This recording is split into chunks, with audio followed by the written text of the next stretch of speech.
saudando o Padre Irineu, abraço carinhosamente também seus pais, sua irmã, sua sobrinha, presentes aqui também nesta celebração. Abraço carinhosamente nossos seminaristas, aqueles que estão com os redentoristas, mas também o nosso, a quem a gente acolhe com muito carinho, este irmão que está aí fazendo esta caminhada. Abraço carinhosamente o conselho desta comunidade, juntamente com todos os membros aqui de São Pedro de Macarani.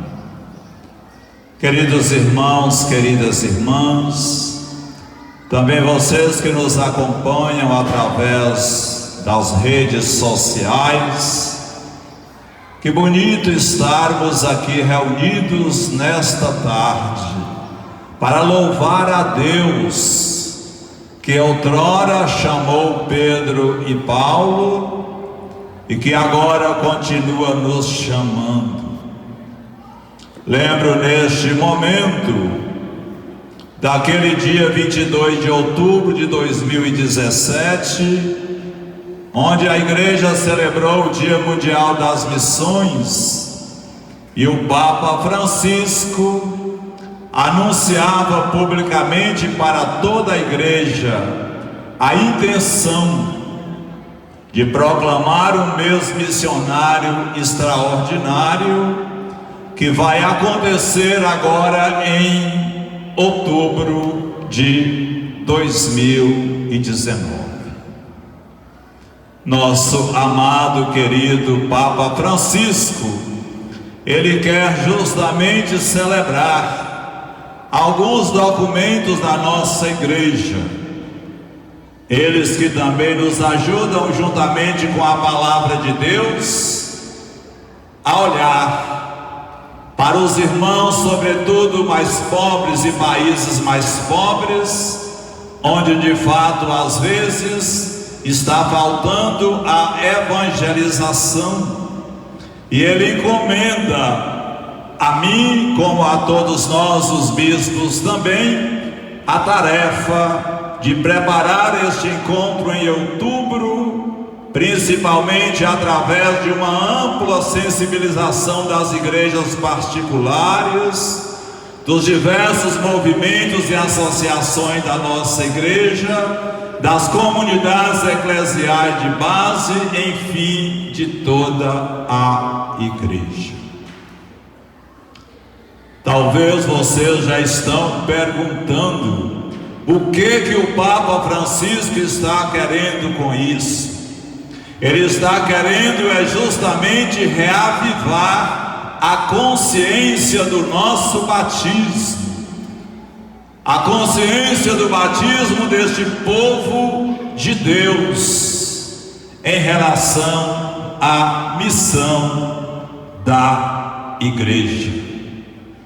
E o Papa justamente escolheu o mês missionário extraordinário, porque já é também nosso costume, sobretudo na América Latina, em modo especial aqui no Brasil, termos outubro como mês também das missões. Batizados e enviados, você carrega aí no seu peito, nesta camisa, e que com certeza está embelezando, tornando você mais bonito e mais bonita, mas sobretudo mostrando que você deve ser este batizado, batizada e também enviada para anunciar o projeto de nosso Deus. O Papa lembrava que a ação missionária é justamente o paradigma de toda a obra da igreja. Quem leu a Evangelii Gaudium, que também foi um instrumento de vocês durante esta preparação, quando justamente ele dizia lá no número 15, a ação missionária é o paradigma de toda a obra da igreja. Quando o Papa falava isso, meu irmão, e fala na Evangelii Gaudium, ele trata de pôr a missão de Jesus no coração da igreja. Eu tenho certeza que o Padre Irineu, aqui entre vocês, já tem insistido isso. Colocar em vocês, Igreja de Deus, a dimensão missionária. Ele até parece um pouquinho, quando fala de missão, a gente lembra de Irineu. Isso parece missão.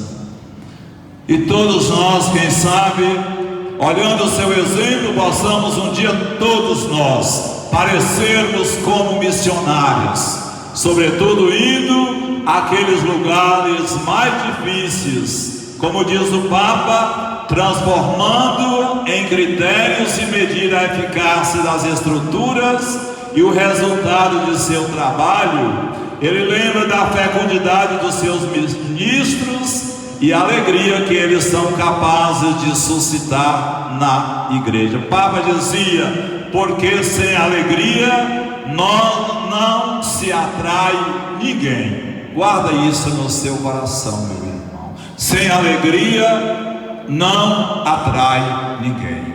Talvez seja este o grande desafio da nossa igreja. Às vezes até fazemos as coisas bonitas, até sabemos fazer uma entrada da Bíblia de forma tão significativa, muito bonita, mas não pode ficar da boca para fora. A alegria, daí o Papa insistir que a evangelização sem a alegria, ela fica manca. Ela pode até andar, mas ela não vai muito longe. Eu estou falando isso, fazendo essa pequena introdução, justamente para ajudar vocês e também eu, nesta solenidade de São Pedro e São Paulo, entendermos que somos chamados a caminhar com Pedro e Paulo, que seguiram a Cristo por primeiro. Popularmente nós falamos que os exemplos, o que? Arrastam. Os exemplos arrastam. Às vezes nós somos taxados de adorar Pedro e Paulo. Nós não somos adoradores de Pedro e Paulo, de Pedro de modo especial aqui, mas estamos aqui admirados, alegres com o seu exemplo, com o seu chamado. E a liturgia de hoje nos apresenta esses dois como as pedras fundamentais da nossa fé na construção do reino. Os apóstolos Pedro e Paulo, lembrados por nós, por toda a igreja no dia de hoje, e Pedro de modo especial aqui em Macarani. Olhando a palavra de Deus, Pedro está na prisão e um anjo do Senhor é enviado para libertá-lo. Aí está, meu irmão e minha irmã, uma lição para todos os discípulos e também para nós. Deus jamais abandona a quem se doa na missão pelo Evangelho. Qual é a nossa recompensa diante da nossa pregação, de nossa evangelização? É saber que nós estamos com Deus, porque a fidelidade à vocação cristã põe frequentemente em situações nada fáceis. É preciso ter coragem para anunciar e testemunhar a boa nova de Jesus Cristo. As leituras, e de modo a primeira leitura de hoje, convida a quem está sofrendo por amor a Cristo a libertar-se de que, mesmo que todos estejam contra do seu lado, sempre está lá o anjo do Senhor. Como foi bonito que no momento mais bonito da vida de Pedro, mesmo na prisão, ele entende que não está abandonado. Deus está sempre com ele. Mesmo no momento mais difícil, ele sabe que o anjo do Senhor estará sempre com ele. E assim vai a palavra de Deus deste dia de hoje. Paulo, por exemplo, preso em Roma, sentindo-se próximo da morte, ele faz um balanço de toda a sua vida e espera receber de Deus a coroa da justiça, que será também oferecida a todos aqueles que, como Paulo, lutam pela construção do reino de Deus. Às vezes a gente pergunta: o que você está ganhando com isso? Está lá dando catequese, está lá indo para a roça, está lá organizando um grupo de jovens. O que você está ganhando com isso? No mundo capitalista como o nosso, onde tudo tem que ser pago, onde tudo tem, o dinheiro tem que estar aí, como é bonito a gratuidade, a vida. Claro que o dinheiro também, no sentido de a beleza daqui dependeu do dinheiro para arrumar tantas coisas que vocês fizeram aí, mas eu estou lembrando, como Paulo, a graça de Deus, ela é abundante. O Evangelho, portanto, Pedro professa a sua fé em Jesus como o Cristo, o Filho do Deus vivo. Por isso, podemos ir entendendo que professar que Jesus é o Messias significa justamente estar convencido de que, como ele, não existiu e não existirá mais ninguém.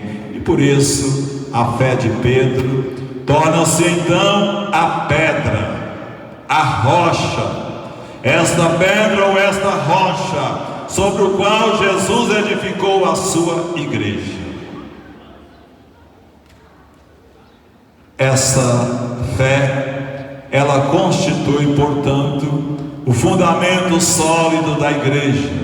Essa igreja que torna invencível e capaz de dominar as forças contrárias todos aqueles que, como Pedro, professam a fé em Jesus Cristo, Filho do Deus vivo, passam a fazer parte desse edifício sólido que jamais ruirá. Por isso, o edifício da nossa fé, ele pode até balançar um pouquinho, ele pode até titubear um pouco. Quantas vezes a gente sente assim, tão importante, parece que está perdendo a fé, mas não, porque o edifício é sólido e ele jamais vai ruir, conforme nós acompanhamos. Assim, juntamente com as chaves do reino, né? No momento da entrada da palavra de Deus, trazia aquela chave tão bonito. Essa chave, justamente, Pedro recebe o poder de ligar e desligar todas as coisas e a autoridade de transmitir ensinamento do mestre e de decidir o que está de acordo ou não com o Evangelho. Olhando assim, meu irmão e minha irmã, carinhosamente o Novo Testamento, esse apóstolo aparece sempre em primeiro lugar, e é ele quem deve confirmar a fé dos outros. O povo diz que Pedro era muito ousado, ele estava sempre na frente, mas não estava na frente para se aparecer, para dizer que ele era o tal. Ele estava na frente porque criou no seu coração, a fé dele foi tão grande, capaz de confirmar inclusive a fé de tantos outros. Como é bonito essa semana, encontrando uma senhora lá em Poções, ela me diz: padre, graças a Deus hoje eu sou uma boa católica. Ela dizia: eu devolvo o dízimo, eu vou na reunião da comunidade, eu comungo, quando tem os passeios da diocese eu vou, os encontros da comunidade eu vou. E ela dizia: o senhor sabe quem me ajudou isso? Eu falei: não lembro, não sei, dona Isaltina. Ela diz: quem me ensinou isso foi Jesus Cristo, que me chamou, e o Padre Honorato me orientou.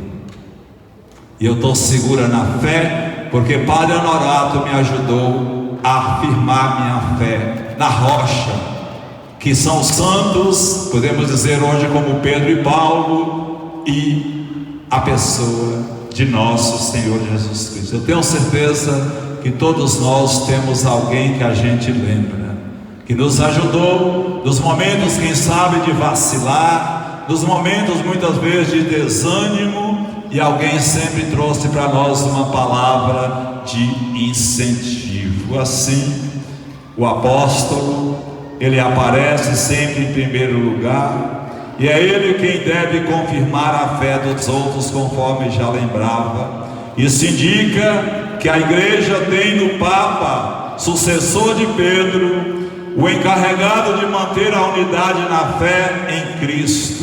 Hoje nós temos aí os nossos bispos do mundo inteiro, nós temos aí as orientações do Papa Francisco, que conduzem a Igreja Católica presente no mundo e nos orienta, a exemplo de Pedro e Paulo, a sermos mensageiros, a sermos ministros e ministras da palavra em nossas comunidades. Assim, estamos aqui para celebrar São Pedro e São Paulo. Lembro, repetindo talvez, mais conhecido aqui, Pedro. Estamos aqui nesta tarde para celebrar a vida da igreja. A vida da igreja na sua totalidade, tanto na sua dimensão estrutural, tanto na sua dimensão hierárquica, administrativa e sacramental, tão presente também no testemunho de Pedro.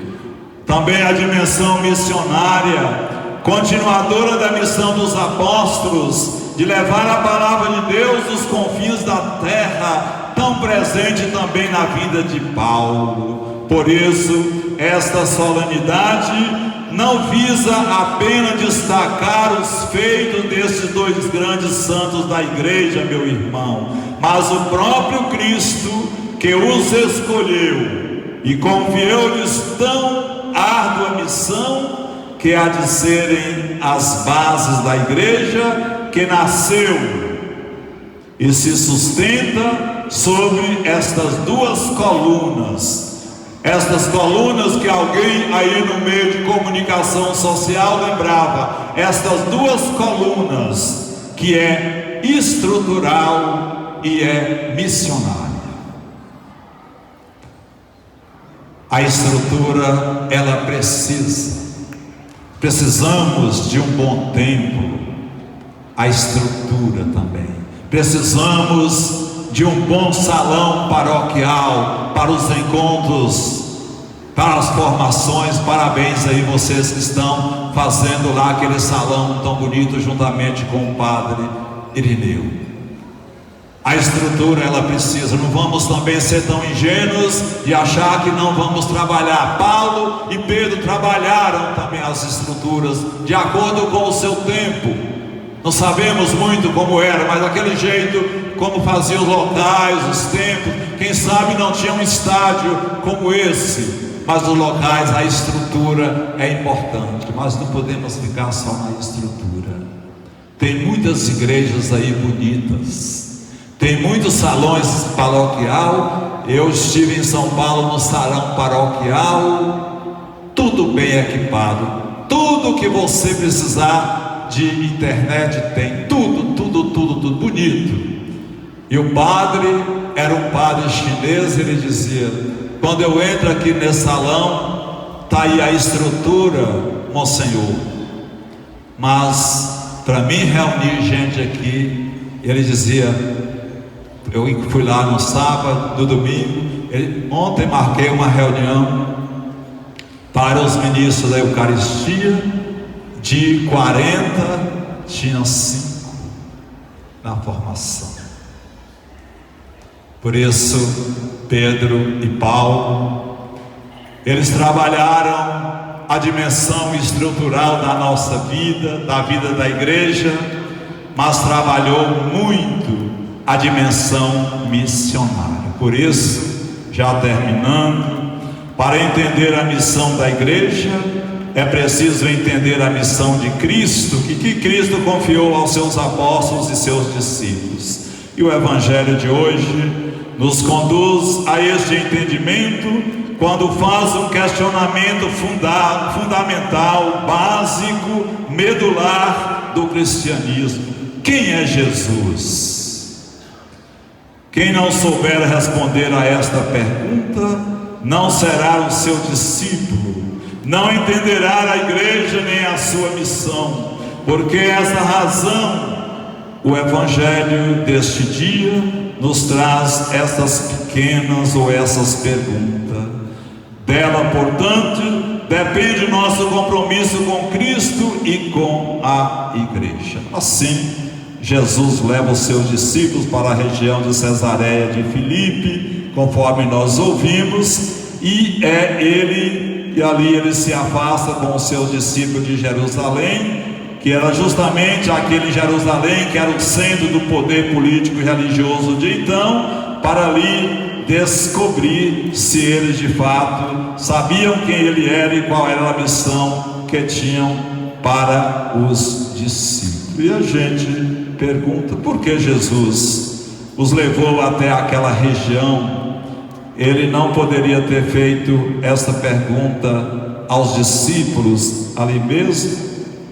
Mas ele quis justamente levar, meus irmãos, para aquela região, justamente que lá era importante, porque era um lugar que precisava muito da catequese.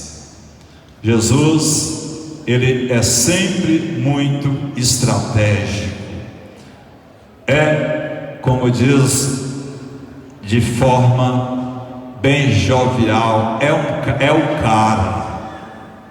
o cara que conhece, que vai lá dentro do nosso coração.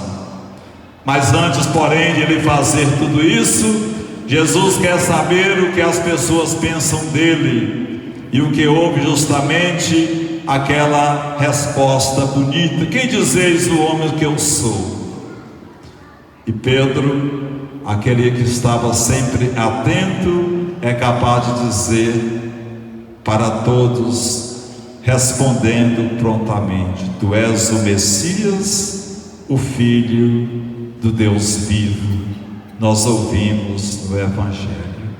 Tenho certeza, meu irmão e minha irmã, essa resposta de Pedro, ele não respondeu isso porque ouviu dizer, mas porque Deus o tinha revelado, e a revelação de Deus se deu pelo fato de Pedro, apesar de todas as suas limitações, ter se comprometido com Cristo e com a sua missão.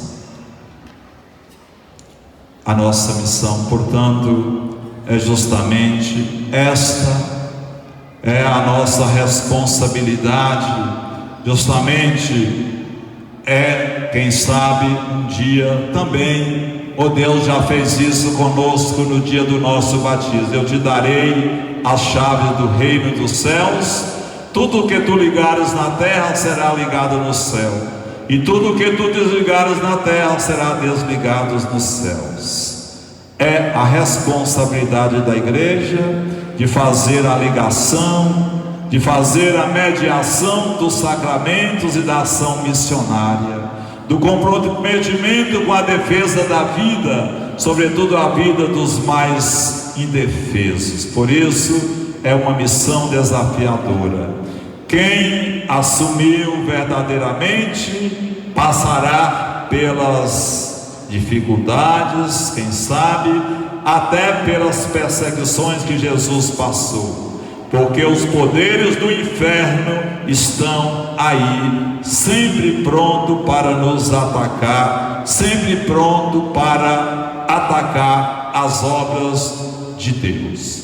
Porém, o chamado continua a cada um de nós. E já finalizando, quero justamente ainda mostrar, a partir desta bonita festa de hoje, a presença de tantos homens e tantas mulheres, de tantos profetas como Jeremias, como João Batista, e o Messias prova em Jerusalém que não está justamente claro tudo o que havia falado, e eles, portanto, são estes colaboradores do projeto de Deus na região onde eles foram chamados. Meus irmãos e minhas irmãs, mesmo retomando um pouquinho mais a leitura, olhando esta figura tão amada por vocês aqui em Carani, por todos nós, mesmo quando foi preso João na prisão, recebeu a solidariedade da comunidade que rezava continuamente por ele. Eu finalizo justamente porque nós não estamos presos em nenhuma cadeia, mas tenho certeza que o Padre Irineu, quando foi enviado para aqui, ele recebeu e continuará recebendo de vocês este apoio. Diz que uma andorinha só não faz verão. A messe é muito grande, ainda temos poucos operários, mas tenhamos a coragem de Pedro e de Paulo. O reino de Deus foi entregue a nós, e precisamos dar conta com amor, com alegria. E eu tenho certeza que vocês aqui desta cidade não apenas amam de longe Pedro, mas vocês estão bem próximos dele através do seu exemplo e do seu testemunho de vida. Que o Senhor possa nos ajudar e nos fortalecer cada vez mais para que a missão continue. O Senhor é o meu pastor que me conduz, não me falta coisa alguma. A uma igreja conduzida por bons pastores não faltará coisa alguma.